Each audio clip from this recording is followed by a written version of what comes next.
Barbershop Conversation, guys. Feel free to hit the subscribe button. So I just get home and I hear, I cut CNN on because of the protests in the Carolinas, and I see the story of the teacher who stepped on their American flag.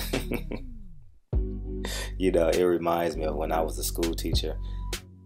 I know without a shadow of a doubt I would have done something to bring light or bring extreme attention to the issues that's going on in America. And obviously I would lean on the side of the Colin Kaepernick. And I wish I was still a school teacher. I taught for 7 years, and I oftentimes pushed the envelope. You know, just to give you a brief background, I taught in the city of DeWarty. The mayor honored me. I was an award-winning educator, 80% Latino, 20% black, I would say, or 70% Latino, 30% black, you know, in DeWarty, California. So, I did an exceptional job.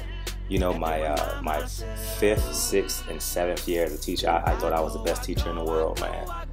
You know, I took 4 years and I learned the craft in my last 3 years. It just was amazing. You know, some of you, before I get back on subject, you guys might stop, but you know, I kept on recreating myself, and I couldn't serve 2 masters, so that's why I had to stop. But I left on top.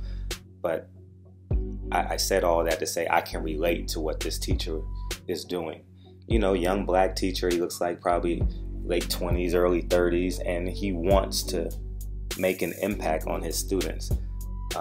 I would say probably 10 to 20% of him is probably mad at America, and the other 80%, he wants to make an extreme example of what your First Amendment rights are in America. Now, all the parents were saying, and it's intentional by the news, that the people that are against him are white.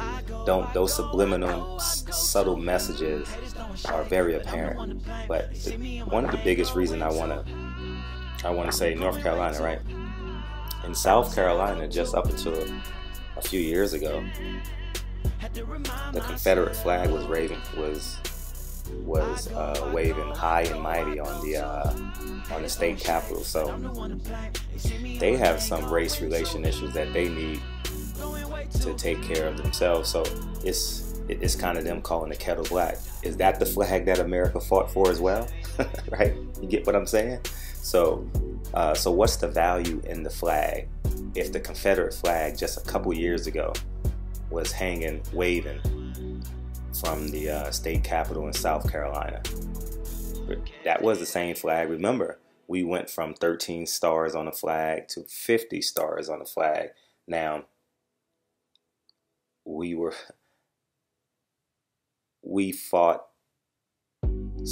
military personnel fought for the 13 stars on the flag as well. And if you're fighting for the 13 stars on the flag, that means you're fighting for a segregated America, right?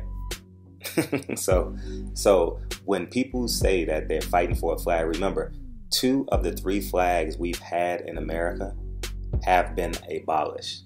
The 13-star flag and the Confederate flag. I believe this is our 3rd flag that I am aware of. This is our 3rd flag, right, with 50 stars. So keep in mind that the previous 2 flags that's been waving high and mighty in America were stimulated by segregation and racism, you know, systemic racism, overt racism. So I commend this teacher for doing something like this. And I remember when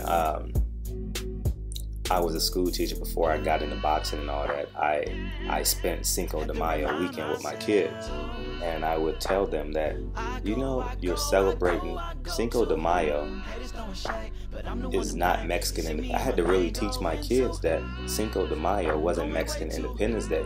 Your Cinco de Mayo is you're celebrating a loss. You're celebrating the bravery of an underarmed military in a war. And they didn't fully understand. They thought Cinco de Mayo was they won a war, it's Mexican Independence Day, when in actuality it's not. and I actually had to explain that to them. But I just want to say I commend this teacher. I know where he's coming from, and I know where he's going with this message.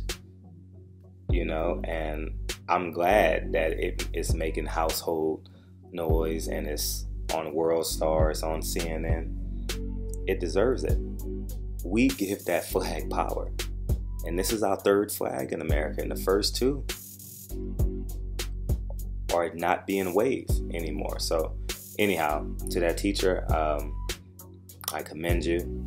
I didn't get your name. I should get it so you guys can know who he is. Lee Francis, a first-year history teacher. I was a history major. I taught so I really can relate to him, you know what I mean? And but here's the great thing about it. He's going to win. In a court of law, he has to win because he's exercising his First Amendment right, which is the same rights that the people overseas fight for, which is the same rights that allow politicians to run for office, which is the same rights that the judges gets to put away black men for extreme charges. So let's be clear now. So Barbershop Conversations, I truly appreciate you guys' support, and I'm going to stay on this topic. So I'm unapologetic, guys. I'm getting some boxing too, but I was a black man first before I was a boxing enthusiast. I don't consider myself an expert because I don't get everything right when it comes to boxing. But anyhow, Barbershop Conversation, guys. Feel free to hit the subscribe button. And Lee Francis, I commend you. I was a history major as well in college, and get your point across. That's going to make a lasting impression in all them kids' lives. And whenever regardless of how they feel about you, what you done was courageous. And when those kids think of a picture of being courageous, they're going to think of you. So anyways, Barbershop, positive or negative, they're like, man, that was pretty bold of him to do that. You get what I'm saying? So anyways, Barbershop Conversations. Talk to you guys soon. Peace.